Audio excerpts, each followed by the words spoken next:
arhitektil tänapäeval kõige keerulisem on olla tagasihoidlik. Minu meelest Narvas on seda suudetud teha, et see lisandused on diskreetsed, selgelt loetavad ja ka see vana keha on eksponeeritud. Meie printsiibiks oli see, et see, mis me lisame, on ka võimalik hiljem ära võtta. Et mis toimub 50 aasta pärast või 100 aasta pärast muinsuskaitse põhimõtetes, siis on see kõik eemaldatav ilma, et see kehand, ajalooline kehand muutuks millekski muuks.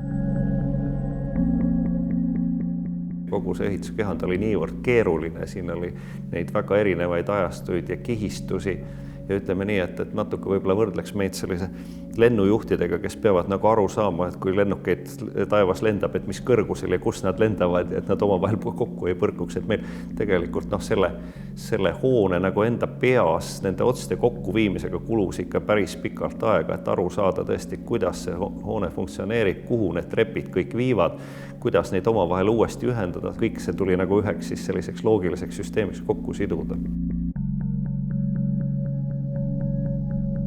Seda kohta, mille peal meie praegu seisame, siin seda polnud. Siin olid suured hunnikud ja hulganisti tuvisid. Tuul tõmbas ja ütleme, kõrgus oli hoopis teine. Nii et oli teada küll, et siin on uhke ruum, aga et tema sündis nii uhke ruum, see oli nagu kõikidel üllatus, et see on minu meelest nagu kogu selle Hermanni kindluse üks imposantsemaid ruume. Praegult oleme siin ühes nendest kahest trepikojast, kus keskel on see klaaslift ja meie jaoks need trepikojad olidki just sellised äärmiselt olulised kohad selle muuseumi toimimise koha pealt, kus me tõesti näeme läbi korruste, et tekib selline suurejooneline ruumi mulje, kus siis mitu korrust on üheaegselt nagu nähtavad. Vanade hoonetega tegelemine on paras väljakutse, kust läheb see piir, kuhu sa võid sekkuda. Et seal oli ikka väga põhjalikult läbi lahendatud valguslahendus, tõstetud põrandat, mille serva all kummas valgust. See kõik kokku lõi väga nagu mõnusa terviku.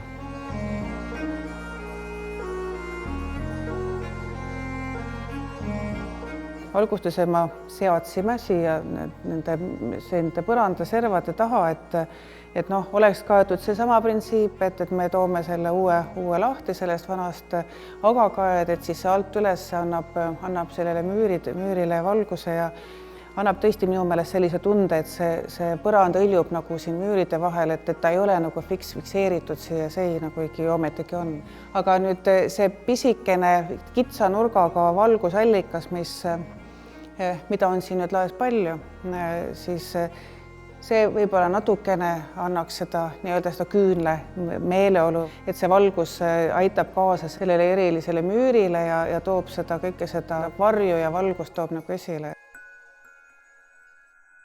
Meie jaoks kõige huvitavam oli võib-olla tõesti see, kuidas siis suhtuda sellesse, kuidas me neid aknaid, uksi siia sellele hoonele lisame, et selge oli see, et me peame selle hoone saama õhutihedaks ja soojatihedaks ja kõik, aga samas kui iga see ava on täiesti ise kujuga, ise suurusega, siis see lahendus, et kõik need välisuksed on siis nagu pildiraamid selle seina peal.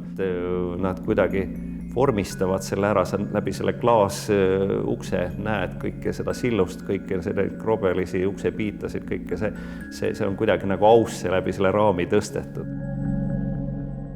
Võib-olla selline lihtsus ja puhas vormikeel on kõikidel arusaadav ja meiepoolne tagasihoidlik lisatu toob esile selle, mis on olnud enne, mis on justkui tähtsam, kui see, mida meie oleme teinud.